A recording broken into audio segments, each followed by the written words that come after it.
Hello aspirants, this is Zaheer and welcome you back to SSB crack exams.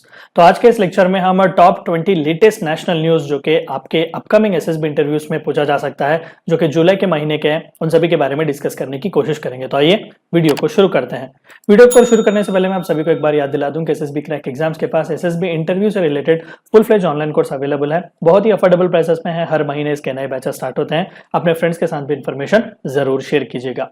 So moving ahead, the very first most important national level news जो topic छाया हुआ था, it was ban on single use plastic comes in force। तो जुलाई 1 2022 से single use plastic की जो कोई भी चीज है उसे पूरी तरीके से सरकार ने बैन किया हुआ है। जो कुछ भी इलीगली उसे मैन्युफैक्चर करेगा, यूज करेगा, उसे प्रोड्यूस करेगा, उस पर जो है वो भारी पेनल्टीज लगाए जाएंगे। एंड अपार्ट फ्रॉम दैट, जो कुछ भी आइटम्स यहाँ पर किए गए हैं, कवर खासकर जो ईयरबड्स प्लास्टिक स्टिक्स के साथ होते हैं, प्लास्टिक बलून्स के लिए जो स्टिक्स इस्तेमाल किए जाते हैं, plastic flag, candy sticks etcetera, ice cream sticks वगैरह, ये सभी खासकर जो मैरिज वगैरह में जो प्लास्टिक प्लेट्स, ग्लासेस वगैरह इस्तेमाल किए जाते हैं, उन्हें भी यहाँ पर कवर किया गया है। और मिनिस्ट्री ऑफ एनवायरमेंट, फॉरेस्ट और क्लाइमेट चेंज ने यही कहा कि नेशनल और स्टेट लेवल कंट्रोल रूम्स भी हम रखाएंगे ताकि वो फुल फ्लेज नजर रख सकें कि इलीगल मैन्युफैक्चरिंग, इंपोर्ट, स्टॉकिंग वगैरह तो नहीं हो रहा है सिंगल यूज प्लास्टिक का। And next most important national level news was ease of doing business rankings जो थे वो रिलीज किए गए थे ministry of commerce and industry. अगर आपको याद हो तो 2020 BRAP that is business reform action plan report के तहत ये रैंकिंग्स जो है वो दिए गए हैं। खासकर बिजनेस फ्रेंडली क्लाइमेट जो स्टेट में किस तरीके से बना हुआ है, फ्रेंडली रिफॉर्म्स किस तरीके से वो स्टेट ला रहा है, ease of doing business country में किस तरीके से है, उन सभी के लिए मद्देनजर रखते हुए ये चीज या फिर ये रैंकिंग जो रिलीज की गई है। ऑफकोर्स अलग अलग पैरामीटर्स को मद्देनजर रखते हुए ये रैंकिंग्स रिलीज किए गए थे, जैसा कि कंस्ट्रक्शन के परमिट्स किस तरीके से, कितनी जल्दी और कितनी हाजिल फ्री मिल रहे हैं, लेबर के रेगुलेशंस किस तरीके से हैं, एनवायरमेंट के रजिस्ट्रेशंस किस तरीके से हैं, इंफॉर्मेशन का एक्सेस वहां पर उस स्टेट में किस तरीके से मिल रहा है, लैंड की अवेलेबिलिटी और सिंगल विंडो सिस्टम को किस तरीके से वहां पर फॉलो किया जा रहा है। तो 7 स्टेट्स को यहाँ पर टॉप अचीवर्स या फिर टॉप परफॉर्मर्स भी आप कह सकते हैं खिताब दिया गया था। आंध्र प्रदेश, गुजरात, हरियाणा, कर्नाटक, पंजाब, तेलंगाना, तमिलनाडु को टॉप अचीवर्स की कैटेगरी में रखा गया है in overall business ease of doing business. And next most important update is actually जुलाई का ही महीना था जब हमने 2015 में डिजिटल इंडिया का कैंपेन लॉन्च किया गया था। तो उसी को सेलिब्रेट करने के लिए पूरा एक हफ्ता हमने डिजिटल इंडिया वीक भी सेलिब्रेशन लॉन्च किए हुए थे। तो प्राइम मिनिस्टर मोदी जी ने गांधीनगर गुजरात में सेलिब्रेशंस को लॉन्च किए हुए थे। तो मल्टीपल डिजिटल इनिशिएटिव्स जो कुछ भी लाए हुए थे भारत सरकार के, उन सभी को यहाँ पर हाईलाइट करके रखा गया था। और थीम इस वीक का यही रखा गया था कि कैटलाइजिंग इंडिया न्यू इंडिया से ticket. And next most important update is Indian institute of public administration जो कि 1954 में एस्टैब्लिश किया गया था। वहां पर उनकी एग्जीक्यूटिव काउंसिल की मीटिंग चल रही थी। तो हमारे मिनिस्ट्री ऑफ पर्सनल जो है डॉक्टर जितेंद्र सिंह जी वहां पर गए हुए थे उस मीटिंग में, और उन्होंने वहां पर एक डिसीजन लिया हुआ था कि इस साल से जो है specifically doctor Rajendra Prasad memorial award in public administration in the field of academic excellency जो है वो दिया जाएगा। याद रखिएगा कि अप्रैल 21 को जो प्राइम मिनिस्टर अवार्ड्स देते हैं ब्यूरोक्रेट्स को, सिविल सर्वेंट्स को, वो PM excellency award in administration, वो दूसरा है, ठीक है। लेकिन यहाँ पर खासकर अवार्ड एकेडमिक एक्सेलेंसी के लिए, यानी कि जिन्होंने पीएचडी किए हुए होते हैं, रिसर्च का काम जो जिन्होंने किया हुआ होता है पब्लिक एडमिनिस्ट्रेशन के फील्ड में, उनको ये अवार्ड इस साल से दिया जाएगा। And next most important update is एक और रैंकिंग्स भी जो है भारत सरकार ने रिलीज किए हुए थे, that is state rankings for national food security act. So आप सभी को भी पता है कि नेशनल फूड सिक्योरिटी एक्ट 2013 में पास किया गया था। लगभग बिलो पॉवर्टी लाइन जितने भी भारत में लोग रहते हैं उन सभी का पेट भरने का, उन्हें हंगर, उनसे रिलेटेड पॉवर्टी के इश्यूज डील करने के लिए इसी एक्ट को एम्पावर किया गया था। And apart from that Piyush Goyal ji ने यह भी कहा कि 100% जो one nation one ration card की कनेक्टिविटी की हम बात कर रहे थे, वो हमने कनेक्टिविटी अचीव की हुई है। लॉकडाउन के टाइम में हम सभी को भी पता है कि माइग्रेंट लेबर्स जो थे वो बहुत बुरी तरीके से प्रॉब्लम फेस कर रहे थे। तो अभी उन्हें वो प्रॉब्लम फेस करना नहीं पड़ेगा एज ऑफ नाउ। अगर आपके पास रेशन कार्ड है तो आप भारत देश के किसी भी स्टेट में, किसी भी यूनियन टेरिटरी में जाकर हैजल फ्री आप रेशन वहां पर ले सकते हैं। एंड अपार्ट फ्रॉम दैट ये भी कहा गया कि 45 करोड़ ट्रांसैक्शंस ऑलरेडी इस one nation one ration card के तहत कर दिए गए हैं। And apart from that states को भी रैंकिंग्स दिए गए थे कि कितना अच्छा उनका फूड डिस्ट्रीब्यूशन का सिस्टम है, तो पब्लिक डिस्ट्रीब्यूशन का सिस्टम है। तो ओडिशा टॉप पर आया हुआ था, followed by Uttar Pradesh, and the third place goes to Andhra Pradesh. And apart from that rice और वीट के प्रोडक्शन को भी इंक्रीज करने की ताकीद दी गई थी स्टेट्स को, ताकि इंडिया जो है वीट और राइस का एक्सपोर्ट भी बढ़ा सके। And apart from that G20 का समिट जम्मू एंड कश्मीर में होगा, हमने पिछले महीने में इसके बारे में पढ़ा हुआ था। तो एज ऑफ नाउ इंडिया जो कि वो नेक्स्ट ईयर के लिए G20 का हेड बनेगा। तो हमने ऑलरेडी पीयूष गोयल साहब को शेरपा की तरह अपॉइंट किया हुआ था। देखिए मैंने ऑलरेडी G20 पर एक डिटेल वीडियो बनाया हुआ है कि शेरपा क्या होते हैं, यहाँ पर प्रेसिडेंटशिप किस तरीके से मिल जाती है। मैं आपसे रेकमेंड करूंगा कि आप जाकर एक बार वो वीडियो देख लें। तो एक गुडविल एम्बेसडर की तरह शेरपा होते हैं जो पूरा काम देख रेख करते हैं। तो यहाँ पर पीयूष गोयल जी जो कि मिनिस्टर भी हैं, तो उन्हें बहुत काम है। तो apart from that Amitabh Kant ji आपके जो कि ये आउटगोइंग CEO भी थे नीति आयोग के, क्योंकि रिसेंटली हमने एक नए CEO को भी देखा हुआ था अपॉइंट होते हुए। तो वहां पर अमिताभ कांत जी को नए शेरपा की तरह अपॉइंट किया हुआ है। तो एज ऑफ नाउ वो अंडरटेक करेंगे, वो देखेंगे ये पूरे G20 के समिट्स का सक्सेसफुल होना in Jammu and Kashmir India. And apart from that air operator certificate जो है वो आकाशा एयरलाइंस को दिया गया है। मुंबई बेस्ड ये एयरलाइंस माना जा रहा है और राकेश झुनझुनवाला जो कि इन्वेस्टर के लीडर हैं इंडिया में, तो उन्होंने इसमें भारी भरकम पैसा लगाया हुआ है। SNV एविएशन प्राइवेट लिमिटेड के नाम से अब ये एयरलाइंस चलेंगे। एज ऑफ नो जुलाई 22 या 23 के आसपास उन्होंने डोमेस्टिक ऑपरेशन अपने स्टार्ट किए हुए हैं। तो बहुत ही टफ माना जाता है इस एयर ऑपरेटर के सर्टिफिकेट को पाना जो कि director general of civil aviation देता है। तो फाइनल स्टेप भी जो है क्लियर हो चुका हुआ है और as of now Akasa airline is actually new addition in the wings of Indian civil aviation industry. And apart from that union ministry of fisheries, animal husbandry और डेयरिंग वालों ने एक कॉन्फ्रेंस या फिर एक समिट रखा हुआ था। पहला इस तरीके का समिट था which is first India animal health summit. देखिए कई बार हम वन वर्ल्ड वन हेल्थ की बात करते हैं, यानी कि जो कुछ भी जानदार यहाँ पर है, चाहे वो जानवर हो, प्लांट्स हो, एनिमल्स हो, उन सभी का हेल्थ एक दूसरे के ऊपर डिपेंड करता है। कोविड का ही एग्जाम्पल ले लीजिएगा, जूनोटिक डिसीज है, वो एनिमल से आई हुई है। तो जब तक हम इंसान एक दूसरे का स्पेस रिस्पेक्ट नहीं करेंगे, एनिमल्स का हो या फिर प्लांट्स का हो, जो स्पेस उन्हें देना चाहिए वो बहुत ही जरूरी है। उनका हेल्थ भी जरूरी है ताकि हमारा हेल्थ सही रह सके। तो उसी के अवेयरनेस को बढ़ाने के लिए ये इंडिया एनिमल हेल्थ समिट जो रखा गया था। तो Indian chamber of food and agriculture ICFA and apart from that agriculture today group वालों ने मिलकर इस पहले समिट को रखा हुआ था which has been successfully conducted. And apart from that ministry of culture in association with ministry of home affairs ने हर घर तिरंगा कैंपेन लॉन्च किया हुआ है अगस्त 13 से लेकर अगस्त 15 तक, जो कि अभी हम 75 ईयर्स मार्क करेंगे हमारे इंडिपेंडेंस के। तो वहां पर हर घर के ऊपर एक तिरंगा लहराया जाएगा। और apart from that flag code of India 2022 को भी अमेंड किया गया रिसेंटली, ताकि वहां पर भी परमिशन दिए जा सके। इससे पहले सनसेट के बाद हम फ्लैग हॉइस्ट नहीं कर सकते या फिर तिरंगा लहरा नहीं सकते, लेकिन अभी जो है वो सनसेट के बाद भी तिरंगा लहराया जा सकता है। और परमिशन ये भी दी गई है कि कोई भी एजुकेशनल इंस्टीट्यूशन हो, यूनिवर्सिटी हो, कंपनी हो, घर हो, वहां पर अब आप तिरंगा लहरा सकते हैं बेझिझक। And apart from that Finland Tampere में जो है वो वर्ल्ड मास्टर्स एथलेटिक्स चैंपियनशिप चल रहा था।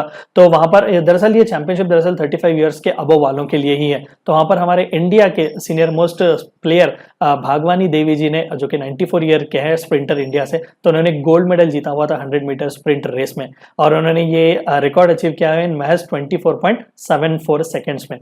तो and apart from that shot put में भी उन्होंने ब्रॉन्ज मेडल जीता हुआ है।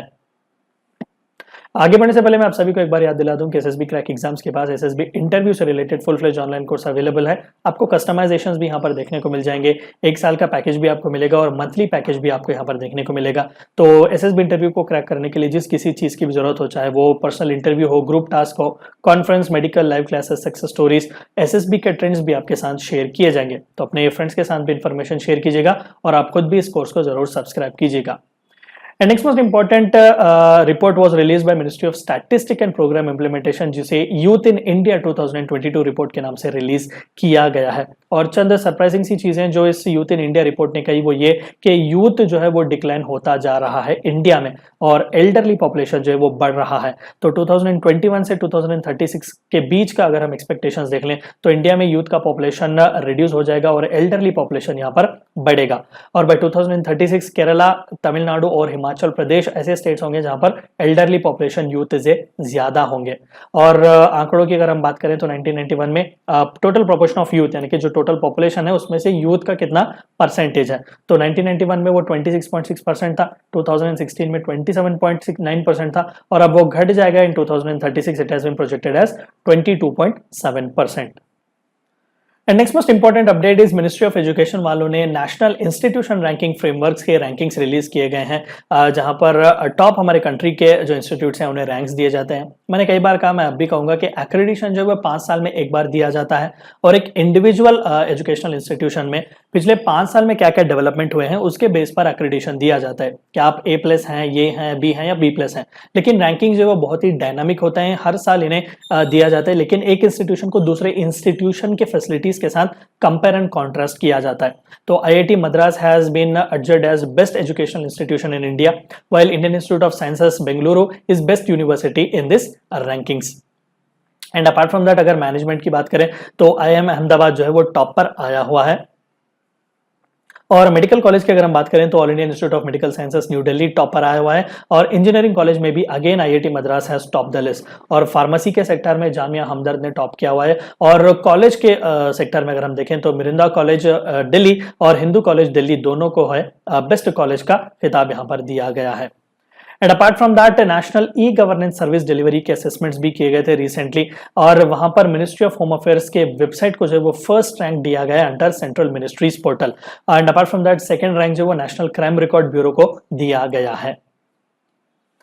And next most important update is department of consumer affairs वालों ने अपना एक ऑफिशियल मैस्कॉट जो है वो लॉन्च किया गया था जिसका नाम जागृति है। यहाँ पर आप इमेज देख सकते हैं, ये येलो साड़ी वाली छोटी सी लड़की जो है ना, शी इज एक्चुअली जागृति। तो as of now department of consumer affairs के जो कोई भी कैंपेन्स होंगे जनरेटिंग अवेयरनेस जनरेट करने के लिए कंज्यूमर्स में, कंज्यूमर्स को एम्पावर करने के लिए जो कुछ भी वो कैंपेन्स करेगा, अब जागृति आपको वहां पर देखने को मिलेगी। और जागृति के साथ टैगलाइन भी हमें देखने को मिलेगा, जागो ग्राहक जागो।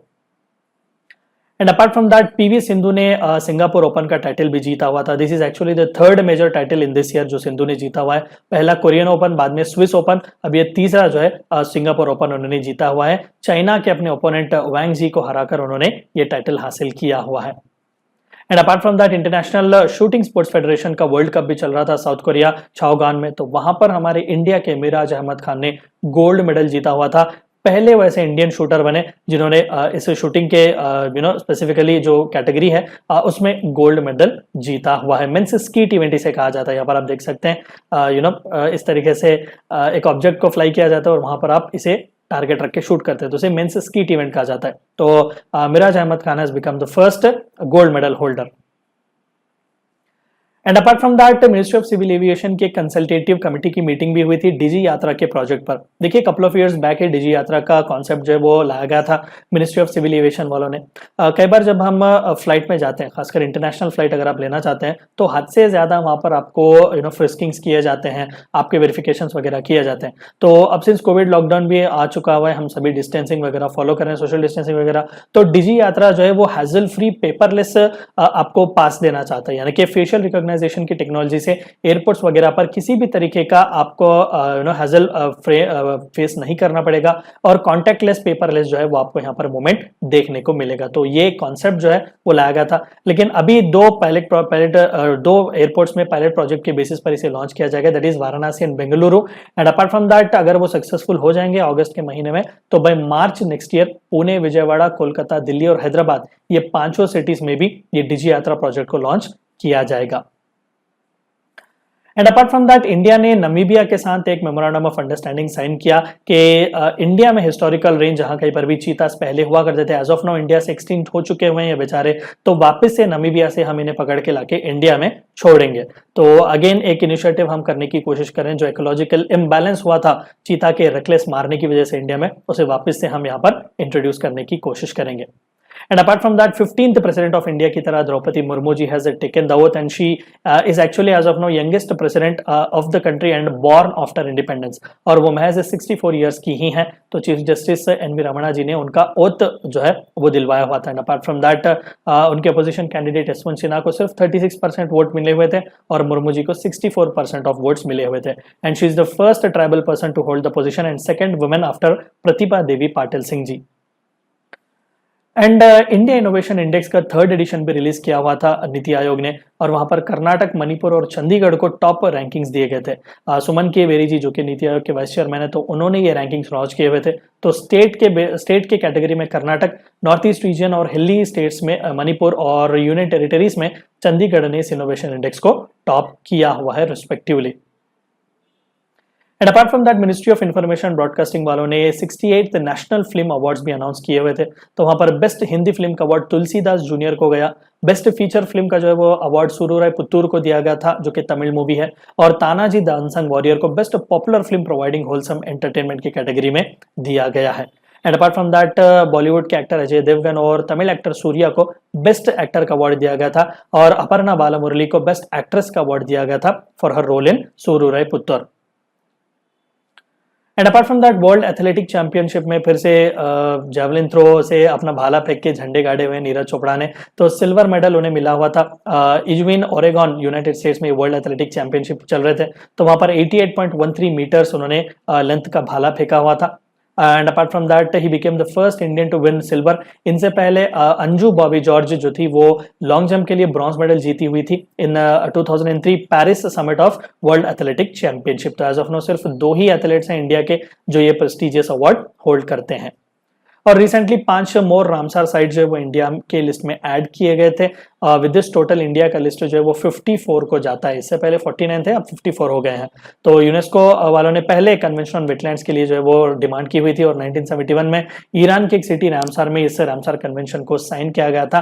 एंड सिंस देन जो है वर्ल्ड में जहां कहीं पर भी ये वेटलैंड्स पाए जाते हैं एक्सोटिक लोकेशंस, तो उन्हें यहाँ पर रजिस्ट्रेशन किया जाता है और मॉन्ट्रेक्स रिकॉर्ड में इन्हें मेंटेन किया जाता है। तो Karikili bird sanctuary Tamil Nadu, Pallikaranai marsh reserve Tamil Nadu, Pichavaram mangrove Tamil Nadu, Sakhya Sagar Madhya Pradesh और पाला वेटलैंड मिजोरम, ये 5 मोर एडिशंस हैं रामसार साइट्स के। And next most important update was ICC ने अनाउंस किया हुआ था कि ODI world cup women's ICC ODI world cup 2025 India host करेगा। अगर आपको याद हो तो 2023 मेंस वर्ल्ड कप भी जो है वो इंडिया ही होस्ट करने वाला है। तो we have added another feather right over here. And apart from that ICC women's white ball events 2024 से 27 तक जो कुछ भी होंगे उनके नाम भी अनाउंस किए गए थे। तो Bangladesh 2024 women's T20 world cup host करेगा, और same T20 world cup 2026 England host करेगा। और श्रीलंका जो है वो T20 चैंपियनशिप की ट्रॉफी होस्ट करेगा वुमेन्स की 2027 में, लेकिन ये रखा गया था कि उसे फिर से क्वालिफाई करना पड़ेगा क्योंकि अभी क्राइसिस वहां पर चल रहे हैं। तो ये थी चंद टॉप 20 नेशनल लेवल टॉपिक्स जो आपके एसएसबी में कंसंट्रेट करने थे। और before you leave this all the courses एक बार आप जाकर जरूर चेकआउट कीजिएगा। एसएसबी इंटरव्यू से रिलेटेड भी फुल फ्लेज ऑनलाइन कोर्स हमारे पास अवेलेबल है, बहुत ही अफोर्डेबल प्राइसेस में मिल जाएंगे, और हर महीने इसके नए बैचेस स्टार्ट होते हैं। And Warrior 10 is a code which you should use so that you get 10% discount. Meet you in the next session. Until then, stay healthy, stay safe. Thank you for watching my lecture. Jai Hind.